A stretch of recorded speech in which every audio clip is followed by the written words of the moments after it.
தற்சமயம் இதற்கு பெயர் அணு. இந்த அணுவிலிருந்து இரண்டு பிரிவா இரண்டு செல் உருவாகுது. ஒன்று இரண்டு. சோ இரண்டு செல் உருவாகுது. இப்ப இங்க எத்தனை செல் இருக்கு அப்படின்னா 3 செல் இருக்கு. ஒரு செல் இரண்டு செல்லா பிரியுது. இரண்டு செல்லா பிரியும் போது இங்க எத்தனை செல் இருக்கு? 3 செல்லா இருக்கு. இந்த 3 செல்ல இதுதான் படைத்தல் தொழிலை மேற்கொள்வது. படைத்தல் தொழிலை மேற்கொள்வது. இந்த படைத்தல் தொழிலை மேற்கொண்ட இப்போ நம்ம வளர்ந்துட்டே வரோம். ஒரு குறிப்பிட்ட ஸ்டேஜ்ல பாத்தீங்க அப்படின்னா நல்லா வளர்ந்துட்டே வரோம். திடீர்னு தான் ஒரு செல் நம்மளை சாகடிக்குமா அப்படின்னு கேட்டா திடீர்னு செல் சாகடிக்காது. பிறப்பிலிருந்தே ரெண்டுமே எதிர்மறையான செயல் தான். நம்ம ஒரு செடி வளர்த்தோம்னா எப்படி ஒரு செடியை நம்ம என்ன பண்றோம் விதைக்கிறோம் அப்படின்னா அந்த வேர் என்ன பண்ணும்? இரண்டு விதமான தன்மையை வெளிப்படுத்தும். ஒன்னு கீழ் நோக்கு தன்மை, மற்றொன்று மேல் நோக்கு தன்மை. இதே விஷயம் தான் நம்முடைய பிறப்புலையும் நடக்குது.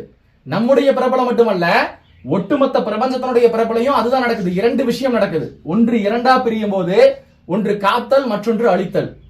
இங்க பாத்தீங்க அப்படின்னா படைத்தல் தொழிலை மேற்கொள்ளும் போது ஒன்று காத்தல், மற்றொன்று அழித்தல். காத்தல்னாவே நம்ம காக்கக்கூடிய சக்தி நினைச்சுக்கிறோம். உண்மையில் நம்ம அப்படிதான் நினைக்கிறோம். காத்தல்னா நம்ம நம்மளை காத்துட்டு இருக்கிற சக்தி அப்படின்னு நினைச்சுக்கிறோம். உண்மையில் காத்தல்னா நம்மை வளர்த்தக்கூடிய சக்தி. அழித்தல்னா நம்மை அழிக்கக்கூடிய சக்தி, அதாவது தேய்க்கக்கூடிய சக்தி. தேய்பிறை, தேய்ன்னு சொல்றோம்ல பஞ்சபூதத்துல தேய்ன்னு சொன்னா கூட யாரு இது? தேய்ன்னு சொன்னா தீதான். பஞ்சபூதத்துல தேய்ன்னு சொன்னா அதற்கு பெயர் அப்பு, வாயு, பிருத்வி, இதெல்லாம் படிச்சிருப்போம்ல. அதுல தேய்ன்னு சொன்னா தீதான். இந்த தீதான் என்ன பண்ணும் அப்படின்னா அழிக்கக்கூடிய வேலையை செய்யும், அதாவது தேயக்கூடிய வேலையை செய்யும். சரியா? தேய்பிறை, தேய்பிறை. இது தேய்பிறை.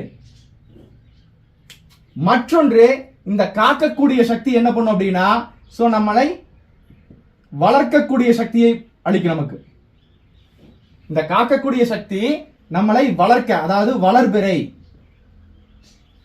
இப்படி இரண்டு விதமா பிரியுது. ஒன்று வளர்ப்பதற்கு, மற்றொன்று அழிப்பதற்கு. எந்த ஒரு உயிருமே இரண்டு விஷயத்தை கொண்டது. ஒன்று வளரக்கூடிய தன்மை, மற்றொன்று தேயக்கூடிய தன்மை. ஒரு செல் இரண்டா பிரியுதுன்னா அப்ப நமக்கு பிரியும் போதே ஒரு செல் பிரியும் போதே தேயக்கூடிய தன்மையை பெற்றுமா அப்படின்னா கண்டிப்பா அது பெற்றும். ஒரு செல் பிரியும் போதே தேயக்கூடிய தன்மையை பெற்றும். அதை பெறதுனாலதான் பாத்தீங்க அப்படின்னா அது தனியா வளர்ந்து வளர்ந்து வளர்ந்து வளர்ந்து கடைசியில நம்மளை அழிக்கக்கூடிய விஷயத்தை அது பண்ணுது. அப்ப இரண்டு சக்தி. இந்த இரண்டு 4 செல்லா பிரியும். இந்த இரண்டு 4 செல்லா பிரியும். இந்த இரண்டு 4 செல்லா பிரியும் போது இந்த செல்ல என்ன பண்ணும் அப்படின்னா சும்மா இருக்காது. இந்த செல்லும் தன்னுடைய இருபிரிவா பிரியக்கூடிய தன்மையை ஏற்படுத்தும். இந்த இரண்டு செல் 4ஆ பிரியும் போது நடுவில் இருக்கக்கூடிய ஒரு செல்லும் மீண்டும் இரட்டிப்பு தன்மையை பெறும். இந்த இரட்டிப்பு தன்மை பெறும்போது தான் பாத்தீங்க அப்படின்னா இது ஆக்சுவலா ஒரு விதை பிரியற மாதிரி வச்சீங்கன்னா தெரியும் உங்களுக்கு. விதை பிரியற மாதிரி இருந்தா இந்த விதை, அதாவது ஒரு விதை இரண்டு பக்கமா பிரியும் போது கீழே ஒண்ணு மேல ஒண்ணு வளர ஆரம்பிக்கும். சரியா? ஒரு விதை வெடிக்கும் போது சைடா பிரியும் போது கீழே ஒண்ணு மேல ஒண்ணு வளர ஆரம்பிக்கும். அதுல இருந்து அப்புறம் கிளைகள் தோன்றும். இந்த மாதிரிதான் விதையினுடைய தன்மை. சோ அதே வளர்ச்சி தான் இங்கேயும் நடக்குது. இங்கு படைத்தலும் இரு தொழிலை மேற்கொள்ளுது. இப்போ இதனுடைய கட்டுப்பாட்டுல இந்த 1, 2, 3, 4 இந்த 4மே நேரடி தொழிலா இருக்குது. படைத்தல், காத்தல், அழித்தல், அதே மாதிரி அருளல், மறைத்தல்.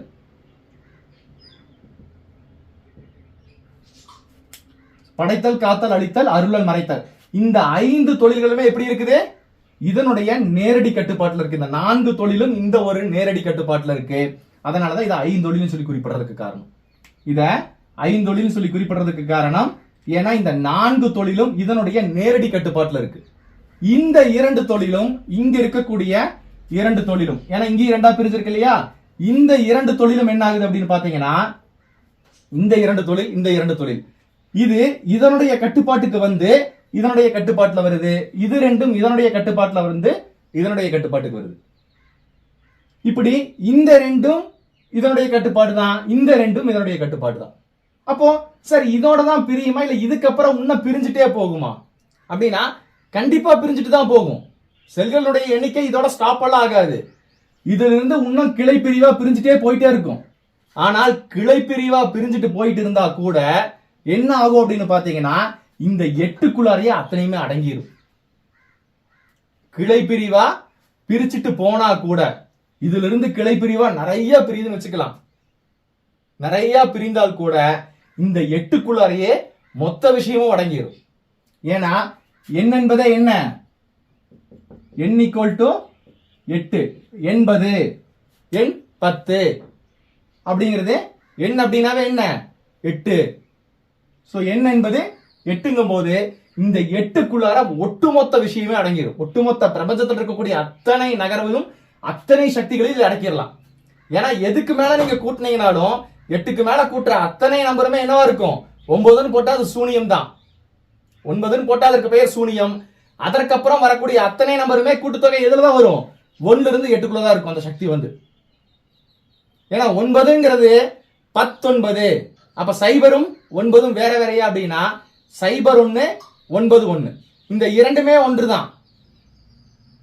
10க்கு 0 போடுறோம், 19க்கு 9 போடுறோம். இந்த 10ல இருக்கக்கூடிய 10 அதாவது 10 அப்படிங்கிற ஒரு வேல்யூல 1 தான் இருக்கு. 19ஐயும் 1 9ஐயும் கூட்டினா அது எத்தனை, அதுவும் 10 தான். அப்போ 10ம் 19ம் ஒரே வேல்யூ தான்.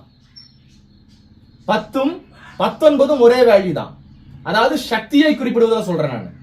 உடனே இன்னைக்கு பணத்தை வைத்துட்டு 10 லட்சமோ 19 லட்சமோ ஒன்னா அப்படிங்கிற மாதிரி எல்லாம் கேட்க வேண்டாம். சக்தியில 10ம் 19ம் ஒரே விஷயத்தை தான் குறிப்பிடுது.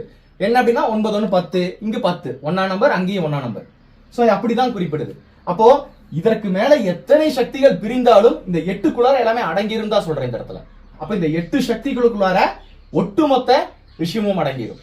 இத நம்ம என்ன சொல்லலாம், திருமூலர் திருமந்திரமாலையில சொல்ற மாதிரி எண்வகை சக்திகள், எண்வகை பாலகர்கள், எண்வகை யானைகள், எண்வகை நாகங்கள், எண்வகை யோனிகள், உமை முதலான எண்மர், 27 நட்சத்திரங்கள், 12 ராசிகள், பஞ்சபக்ஷி அப்படின்னு சொல்லக்கூடிய 5, இது அத்தனையுமே இந்த 8க்குள்ளார அடங்கிரும் சொல்றாரு திருமூலர். இது அத்தனையுமே இந்த 8க்குள்ளார முழுமையா அடங்கிடும். சோ இதனுடைய மேஜிக் ஸ்கொயர் தான் நம்ம என்ன பண்ணோம், நேற்று பார்த்தது.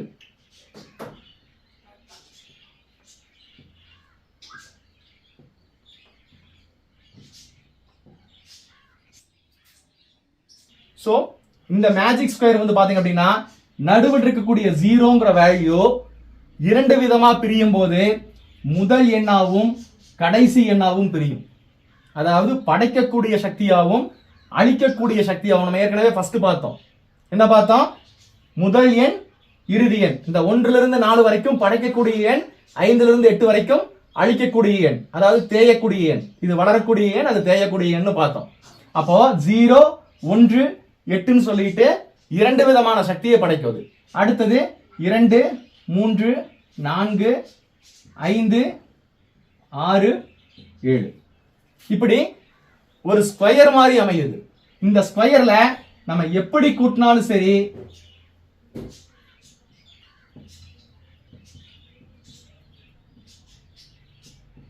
எப்படி கூட்டினாலும் எப்படி இருக்கும், இது வந்து பாத்தீங்கன்னா 9 7 2 9, இங்கு 18 18னுடைய கூட்டுத்தொகை 9, அதே மாதிரி இந்த பக்கம் 18 9. சோ இந்த பக்கம் வந்து பாத்தீங்கன்னா 9 9. சோ இந்த கூட்டுத்தொகை 9, இந்த கூட்டுத்தொகை 9 9 9 9 18. சோ இதுல எப்படி கூட்டினாலும் அதனுடைய கூட்டுத்தொகை 9 தான் இருக்கும் இந்த மேஜிக் ஸ்கொயர்ல. அதாவது இங்க நடுவில் இருக்கக்கூடிய 0 அப்படிங்கிற சக்தி விரிவடைந்து, இந்த 0ங்கிற சக்தி விரிவடைந்து இத்தனை எண்களையும் படைக்குது. அதாவது இத்தனை சக்திகளையும் படைக்குது. அது படைத்தல்னு வச்சுக்கலாம், காத்தல்னு வச்சுக்கலாம், அழித்தல்னு வச்சுக்கலாம். நம்ம வந்து அதற்கு பெயர் வந்து என்ன மாதிரி வேணாலும் கொடுத்துக்கலாம். அருளல் வச்சுக்கலாம், மறைத்தல் வச்சுக்கலாம். ஏன்னா படைத்தல் அப்படிங்கிற ஒரு சக்தி என்ன பண்ணுது, காத்தல் அழித்தல் அருளல் மறைத்தல் சொல்லிட்டு வகை தொழிலே இருக்குதுன்னு சொல்ல வர. அதற்கு பெயர் நம்ம என்ன வேணாலும் கொடுத்துக்கலாம். அது என்ன பெயர் கொடுத்து நம்ம பண்ணாலும் இங்க பாத்தீங்கன்னா இந்த 0ங்கிற சக்தி தான் இந்த ஒட்டுமொத்த இதுலயும் நிறைஞ்சிருக்கு அப்படிங்கிறது தான் இங்க இருக்கக்கூடியதுக்கும் அதற்குள்ள ஒற்றுமை. இங்கு அத்தனையுமே எதனுடைய கட்டுப்பாட்டுல இருக்கு? இதனுடைய கட்டுப்பாட்டுல இருக்கு. இங்கு 0 பூஜ்ஜியம் பூஜ்ஜியம் ஈக்குவல் டு 9. நம்ம ஏற்கனவே படிச்சோம் இல்லையா? 0 ஈக்குவல் டு 9 தான். 0வையும் 9ஐயும் எந்த எண் கூட கூட்டினாலும் அதே எண் தான் வரப்போகுது. அப்படி 0வும் 9ம் ஒன்றே தான். அப்ப இங்க கூட்டுத்தொகையும் பார்த்தீங்கன்னா இந்த 0னுடைய தன்மை தான் அத்தனையுமே கூட்டுத்தொகை. 9 9 9 9ன்னு சொல்லிட்டு. சோ இதுதான் மேஜிக் ஸ்கொயர். அப்ப இதனுடைய கட்டுப்பாட்டுல தான் இது அத்தனை நம்பருமே இருக்கு. படைத்தல் இல்லைனா, ஒரு செல் பிரியலைனா அந்த செல்லுக்கு வேலையே கிடையாது. ஒரு செல் இப்படியே இருந்தா அதற்கு வேலையே இல்லை. அது எப்பொழுது உருவெடுக்குதோ அதுல 2 விதமான தன்மை வெளிப்படும். ஒன்று வளரக்கூடிய தன்மை, மற்றொன்று தேயக்கூடிய தன்மை. சோ ஒன்று தேயக்கூடியது, மற்றொன்று வளரக்கூடியது. இந்த 2 விதமான தன்மைகள் தான் என்ன பண்ணுது? இந்த பிரபஞ்சத்தை முழுக்க முழுக்க. சோ இந்த எண்கள் தான் அத்தனை விஷயமே. இந்த 8 விதமான சக்திகளும் இந்த ஒண்ணுக்கு கட்டுப்பட்டது. ஒன்றுங்கிறத விட இந்த 0 9ன்னு 2 விதமான சக்திக்கு கட்டுப்பட்டது. அதாவது ஒன்று முந்தைய சக்தி, ஒன்று பிந்தைய சக்தி. ஆனா இரண்டுமே ஒரே சக்தி தான். ஒன்று முந்தைய சக்தி, மற்றொன்று பிந்தைய சக்தி. ஆனா ரெண்டுமே ஒரே சக்தி தான். ஒன்று படைப்பதற்கு முன்னால், மற்றொன்று அழிந்ததற்கு பின்னால். பஞ்சபக்ஷியில் சொன்னா உதயத்திற்கு முன்னால், சாவிற்கு பின்னால் அப்படின்னு இந்த 2 விதமான சக்தியுமே ஒரே சக்தி தான். படைக்கிறதுக்கு முன்னாடி நம்ம எப்படி இருப்போம்? இறந்ததுக்கு அப்புறம் இந்த இரு சக்திகளுமே ஒரே சக்தி தான். எறும்பும் தன் கையால் என்சான் தான். எறும்பும் தன் கையால் என்சான். நம்ம உடம்பு என்ஜான் தான். ஏன்னா இந்த 8க்கு மேல எத்தனை வேணாலும் பிரியலாம். 8க்கு மேல எத்தனை வேணாலும் பிரியலாம். ஆனால் 8க்குள்ள அத்தனையுமே அடக்கம் சொல்றேன். 8க்கு மேல பிரியறது இன்னும் எத்தனை எடுக்க வேணாலும் பிரியலாம்.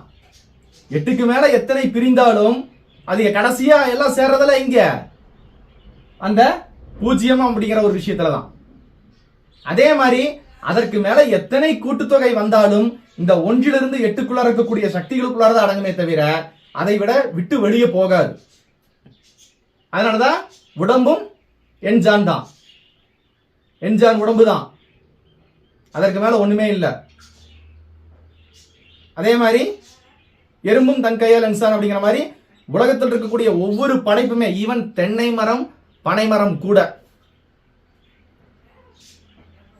அதனுடைய கணக்குல அது 8 தான். அதை நீங்க அளந்து பார்த்தீங்கன்னா தெரியும். செடி நார்மலா வெளியே வர தெரியாத ஒரு செடி, அந்த செடியில எதனுடைய தன்மை எடுத்தா 8 இருக்கு அப்படின்னு நீங்க பார்த்தீங்கன்னா தெரியும். எல்லாமே 8னுடைய அடிப்படையில தான் வருதுல.